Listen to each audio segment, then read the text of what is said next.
Hello viewers, আসসালামু আলাইকুম। Viewers, যারা টমেটো চাষ করতেছেন, আজকের ভিডিওটি তাদের জন্য খুবই গুরুত্বপূর্ণ। আজকের ভিডিওতে দেখানো হবে টমেটো গাছে কোন কোন সারটি আপনারা প্রয়োগ করলে টমেটো গাছে অধিক পরিমাণে ফলন নিয়ে আসতে পারবেন। সো ভিডিওটি না টেনে শেষ পর্যন্ত দেখতে থাকবেন। যারা এখনও আমাদের কৃষি বিশ্ব বাংলা চ্যানেলটিকে সাবস্ক্রাইব করেন নাই, অবশ্যই সাবস্ক্রাইব করে রাখুন। পাশে থাকা বেল আইকনটি অন করে দিন নেক্সট আপডেট পাওয়ার জন্য। চলুন ভিউয়ার্স, ভিডিওটি শুরু করা যাক। ভিউয়ার্স, টমেটো গাছটি রোপণ করার 20 দিন পর আমরা চলে এলাম গাছটিতে সার প্রয়োগ করার জন্য, এবং কি কি সার আমরা এই গাছটিতে প্রয়োগ করব তা আমরা আজকে দেখিয়ে দিব। ভিডিওটি শেষ পর্যন্ত দেখার অনুরোধ রইল। সার প্রয়োগ করার জন্য অবশ্যই আপনাদের টমেটো গাছের গোড়ার মাটিটিকে একটু আলগা করে দিতে হবে। ঠিক আমরা যেভাবে দেখিয়ে দিচ্ছি এভাবে একটু আলগা করে দিতে হবে, কেননা আপনারা যে সারটি প্রয়োগ করবেন এই সারটি যদি আপনারা মাটি আলগা করে না প্রয়োগ করেন তাহলে কিন্তু আপনাদের গাছে প্রপারলি গাছ গ্রহণ করতে পারবে না। ঠিক আমরা যেভাবে দেখিয়ে দিচ্ছি এভাবে আপনার মাটিটাকে আলগা করে দিবেন। পাশাপাশি গাছে যদি কোনো খড়কুটা অবশিষ্ট কোনো অংশ থাকে তাহলে কিন্তু আপনারা সেগুলো ভালো করে পরিষ্কার করে নিতে হবে। পাশাপাশি মাটিটিকে ভালো করে ফিনিশিং করার চেষ্টা করবেন। ঠিক আমরা যেভাবে দেখিয়ে দিচ্ছি এভাবে আপনারা ভালো করে মাটিটিকে ফিনিশিং করার চেষ্টা করবেন। না হলে আমরা যে সারটি প্রয়োগ করব সেই সারটি যদি গাছ সঠিকভাবে গ্রহণ না করতে পারে তাহলে সারটি দিয়ে কোনো লাভ হবে না। সো ঠিক আমরা যেভাবে দেখিয়ে দিচ্ছি এভাবে আপনারা মাটিটাকে ভালো করে ফিনিশিং করে নেবেন, যাতে আমরা সারটি প্রয়োগ করার পরে গাছ প্রপারলি গ্রহণ করতে পারে। ভিউয়ার্স, এরপর আপনারা চারপাশ দিয়ে চিকন করে ছোট্ট একটি ড্রেন করে নেবেন। ঠিক আমরা যেভাবে দেখিয়ে দিচ্ছি এভাবে আপনারা চারপাশ দিয়ে চিকন করে একটি ড্রেন করে দিবেন, যাতে আমরা যে সারগুলো প্রয়োগ করব সেই সারগুলো প্রয়োগ করার পরে গাছের বাইরে যাতে না যেতে পারে সেই জন্য আমরা এই ড্রেনটি করতেছি। ঠিক আমরা যেভাবে দেখিয়ে দিচ্ছি এভাবে আপনারা ড্রেনটি করে নেবেন। ভিউয়ার্স, প্রথমত আমরা যে সারটি নিয়েছি সেটি হলো জৈব সার। একটি গাছের জন্য আমরা এখানে 200 গ্রাম জৈব সার নিয়েছি। এটি এলাকাভিত্তিক অনেকেই কেঁচো সার আবার অনেকেই কম্পোস্ট সার বলে থাকে।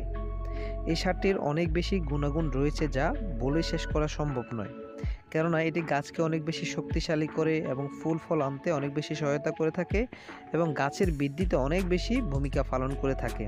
তো ঠিক আমরা যেভাবে প্রয়োগ করতেছি আপনারা চারপাশে ঠিক সম পরিমাণে এই জৈব সারটি এভাবে প্রয়োগ করে দিবেন। দ্বিতীয় নম্বরে আমরা নিয়েছি টিএসপি সার। এই সারটি খুবই একটি গুরুত্বপূর্ণ সার টমেটো গাছের জন্য। এখানে আমরা একটি গাছের জন্য এখানে 50 গ্রাম টিএসপি সার নিয়েছি।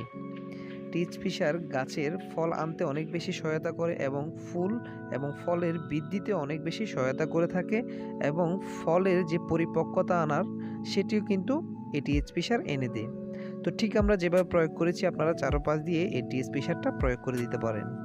ভিউয়ার্স, তৃতীয় নম্বর আমরা যে সারটি নিয়েছি সেটি হলো এমওপি সার। এটি অনেকে লাল পটাশ বলে থাকে।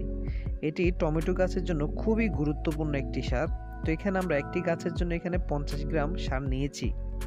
চারপাশ দিয়ে আপনারা সম পরিমাণে প্রয়োগ করে দিবেন। ঠিক আমরা যেভাবে দেখিয়ে দিচ্ছি এমনভাবে প্রয়োগ করবেন যাতে গাছের প্রত্যেকটা শিকড় খুব ইজিলি গ্রহণ করতে পারে এই সারটি।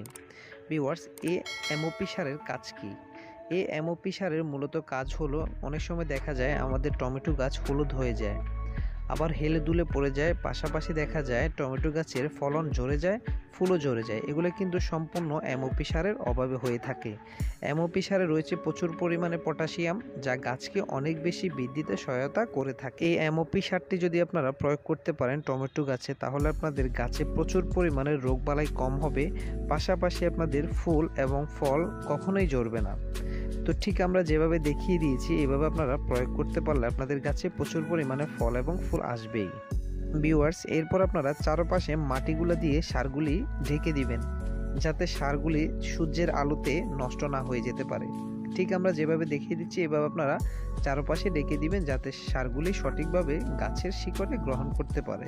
সারগুলি প্রয়োগ করার পর দ্বিতীয় নম্বর যে পরিচর্যাটি সেটি হলো গাছের যে নিচের দিকের পাতাগুলি আছে, একটু লক্ষ্য করলে দেখতে পারবেন সে পাতাগুলি কিন্তু খুবই রোগ আক্রান্ত। অনেক পাতা হলুদ হয়ে যাচ্ছে বা অনেক পাতাতে রোগে আক্রমণ করতেছে। এখন এই পাতাগুলি যদি আপনারা রেখে দেন গাছে তাহলে কিন্তু আপনাদের যে রোগের আক্রমণের সংখ্যাটা কিন্তু অনেকাংশে বেড়ে যায়। সেজন্য আপনারা যে কাজটি করবেন এই পাতাগুলিকে আপনারা ছাঁটাই করে ফেলবেন, কেননা এই পাতাগুলিতে রোগ বালাই এবং বিভিন্ন পোকামাকড় এর আশ্রয়স্থল হিসেবে এই পাতাগুলি কাজ করে থাকে। এগুলো যখন আপনারা ছাঁটাই করে ফেলবেন তখন আপনাদের গাছে রোগে আক্রমণ হওয়ার প্রবণতা কিন্তু অনেকখানি কমে যায়। তো ঠিক এভাবে আপনারা ছাঁটাই করার পর গাছ থেকে দূরে আপনারা মাটিতে এগুলো পুঁতে ফেলবেন। তো এভাবে আপনারা চাইলে গাছের দ্বিতীয় নম্বর পরিচর্যাটি করে নিতে পারেন। ভিউয়ার্স, সার প্রয়োগ করার 25 দিন পর আমরা চলে এলাম। দেখুন গাছটিতে কি পরিমাণ ফল এসেছে এবং দেখলেই বুঝতে পারবেন এই ফলগুলি খুবই সুন্দর এবং গ্রোথ সম্পন্ন এবং প্রচুর পরিমাণে ফল আসছে কিন্তু একটি গাছে আপনারা দেখতে পাচ্ছেন এবং নতুন করেও ফল আসতেছে।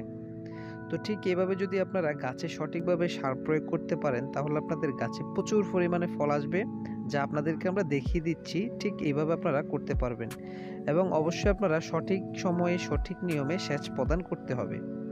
তো আজকের ভিডিওটি এ পর্যন্তই ভিউয়ার্স। যদি ভালো লেগে থাকে অবশ্যই আমাদের কৃষি বিশ্ব বাংলা চ্যানেলটিকে সাবস্ক্রাইব করে রাখবেন, পাশে থাকা বেল আইকনটি অন করে দিবেন নেক্সট আপডেট পাওয়ার জন্য। তো সকলে ভালো থাকবেন, সুস্থ থাকবেন, আল্লাহ হাফেজ।